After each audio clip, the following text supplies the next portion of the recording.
Hi friends, welcome to frame. Malayalam నుంచి ఒక మంచి మూవీ వచ్చింది. అదే మాలీవుడ్ టైమ్స్. ఇండస్ట్రీ యొక్క డార్క్ సైడ్ గురించి చెప్పడానికి తీశారు ఈ మూవీ. అంటే మనకు ఇండస్ట్రీ సైడ్ నుంచి సైడ్ 1 తెలుసు, సైడ్ 2 తెలియదు. అంటే ఎన్ని మూవీస్ వస్తున్నాయి, ఎంత బాగా ఆడుతున్నంత వరకు తెలుసు. కానీ ఒక ఫిలిం మేకరు మంచి ఫిలిం మేకర్ అవ్వడానికి, డైరెక్టర్ అవ్వడానికి ఎంత టైం పడుతుంది, అతను ఫేస్ చేసే స్ట్రగుల్స్ ఏంది అనే విషయాలని ఈ మూవీలో చాలా బాగా చూపించిండు. ఈ వీడియోలో నేను 2 విషయాల గురించి మాట్లాడతా. ఫస్ట్ ఇది మూవీ గురించి మాట్లాడతా, సెకండ్ ఇది ఇండస్ట్రీ డార్క్ సైడ్ గురించి మాట్లాడతా.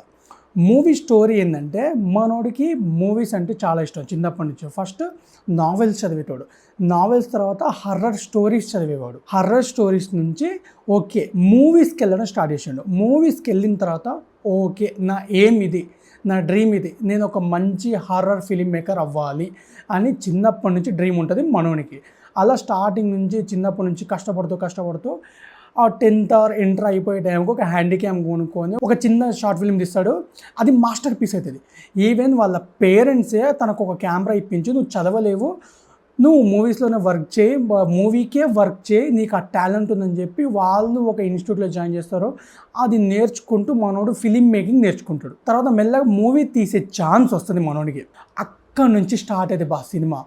ఫస్ట్ ఆఫ్ ఆల్ ఈ మూవీ చూస్తున్నంతసేపు కొన్నిసార్లు మనల్ని మనమే చూసుకున్నట్టు అనిపిస్తుంది నాకైతే. లిటరల్లీ ఫస్ట్ హాఫ్ ఇంటర్వెల్ అయినంత వరకు నన్ను నేను చూసుకుని అనిపించింది నాకు. ఎందుకంటే ఒక పర్సన్ స్టార్టింగ్ ఫేజ్ నుంచి తను అనుకున్న డ్రీమ్స్ చేజ్ చేసేంత వరకు తను పడే కష్టాలు ఎలా ఉంటాయి అనేది నీట్ అండ్ క్లియర్గా చాలా కనెక్టెడ్గా చూపించాడు. అండ్ ఒక ఫిలిం మేకింగ్లో ఎన్ని కష్టాలు ఉంటాయి, ఎవరెవరు నెగ్లెక్ట్ చేస్తూ ఉంటారు, ఎవరెవరు తొక్కుతూ ఉంటారు మనల్ని. ఫస్ట్ ఆఫ్ ఆల్ మనం ఎదుగుతున్నాం అంటే ఒక ఫీల్డ్లో మన చుట్టూ ఉన్న మనల్ని తొక్కడానికి ప్రయత్నిస్తూ ఉంటారు. వాటిని దాటుకొని మన డ్రీమ్ని ఎలా చేజ్ చేయాలి, మనకి ఎలాంటి క్వాలిటీస్ ఉండాలి, దానికి మనం ఎంత హార్డ్ వర్క్ చేయాలి అని దాని గురించి ఇందులో చాలా బాగా చూపించాడు. ఫస్ట్ ఆఫ్ వరకు సినిమా ప్లాట్ మీదే ఉంటుంది. ఆ ఇంటర్వెల్ తర్వాత కొంచెం ల్యాగ్ ఉంటుంది అంతే, అది పెద్ద విషయం ఏం కాదు. కానీ సినిమా స్టార్టింగ్ నుంచి ఎండ్ వరకు ప్లాట్ మీద ఉంటుంది. ఎప్పుడైతే మనోడు ఒక మూవీ తీద్దామని స్టార్ట్ చేస్తాడో బ్రేక్స్ పడుతూ ఉంటాయి. ఫస్ట్ ఒక మూవీ తీయాలంటే ఇంకో మూవీకి వర్క్ చేయాలి వాళ్ళకి. సో వాళ్ళకి పని చేస్తాడు, అది వర్కౌట్ అవ్వదు, 2 years గ్యాప్ వస్తుంది.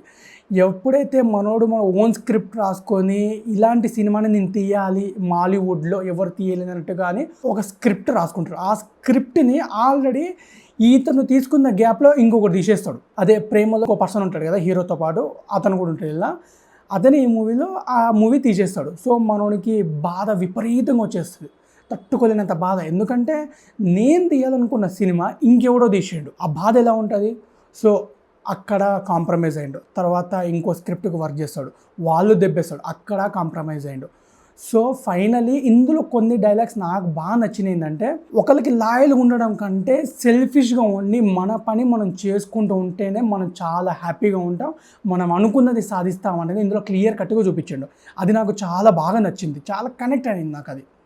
ఎందుకంటే అందరికీ సహాయాలు చేసుకుంటా, అందరికీ అవైలబుల్ ఉంటూ ప్రతి ఒక్కరికి లాయల్ ఉండి మనకి ఏం దొరికితే లాస్ట్కి ఏం దొరకదు, ఎండ్ 0. సో ఈ మూవీ కూడా అదే చెప్పాలనుకుంది. ఫైనల్గా మనోడు ఒక మూవీ తీస్తాడు, ఒక నావెల్ని బేస్ చేసుకొని అందులో కొన్ని లైన్స్ తీసుకొని మూవీ తీస్తాడు. కానీ వాళ్ళు కూడా రైట్స్ తీసేసుకుంటారు. సో మనోడు లాస్ట్కి మూవీ తీస్తాడు, కానీ అది ఎటువంటి సక్సెస్ లేకుండా పోతుంది. డైరెక్టర్గా ఫిలిం మేకర్గా బాగానే స్టార్ట్ చేస్తాడు, మంచి పొజిషన్ వస్తుంది. కానీ మనోడు మూవీ తీసినా కూడా రికగ్నైజ్మెంట్ రాదు. మూవీలో చాలామంది తొక్కుతూ ఉంటారు, నువ్వు పైకి రావద్దు, నువ్వు ఇలాంటి సినిమాలు తీయకూడదని.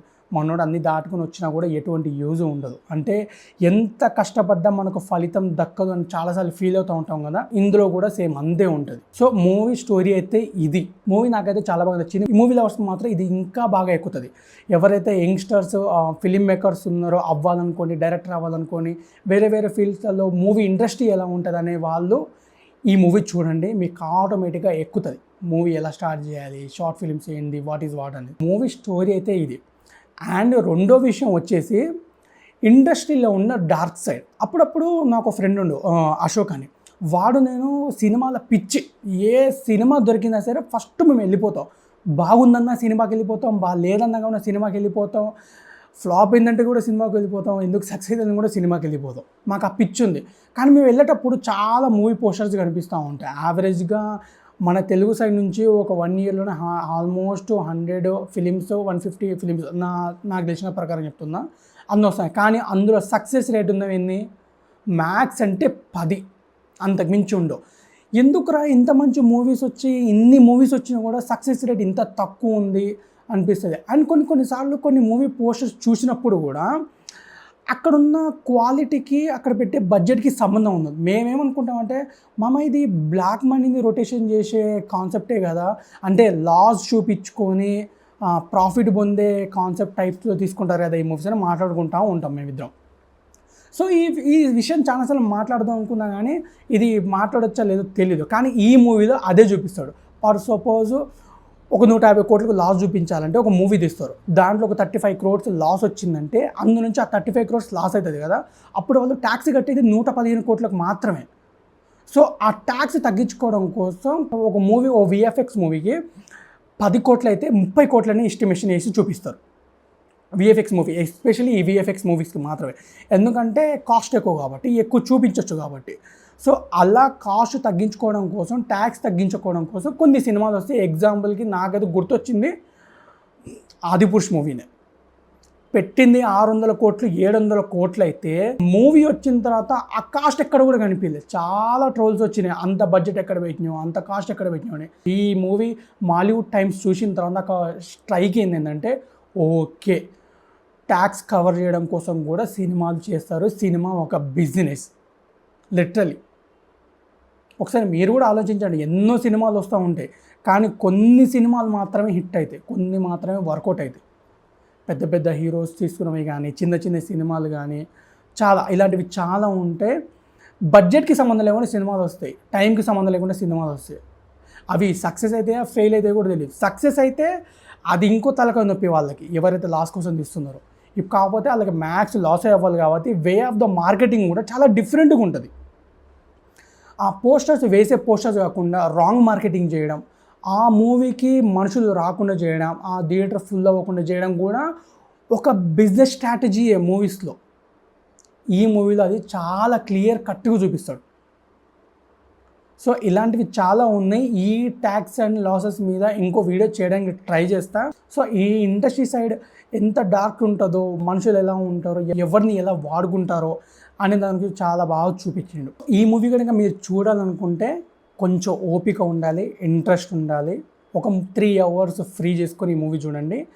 జియో హాట్స్టార్లో స్ట్రీమ్ అవుతుంది, వెళ్ళి చూసేయండి. ఒకవేళ చూస్తుంటే మీకు ఇందులో ఏం నచ్చిందో చెప్పండి. ఖచ్చితంగా ఫిల్మ్ మేకర్స్ చూడాల్సిన మూవీ ఇది, మిస్ అవ్వకండి. ఈ వీడియో కనుక మీకు నచ్చినట్లయితే లైక్ చేయండి, షేర్ చేయండి, సబ్స్క్రైబ్ చేయడం మాత్రం మర్చిపోకండి.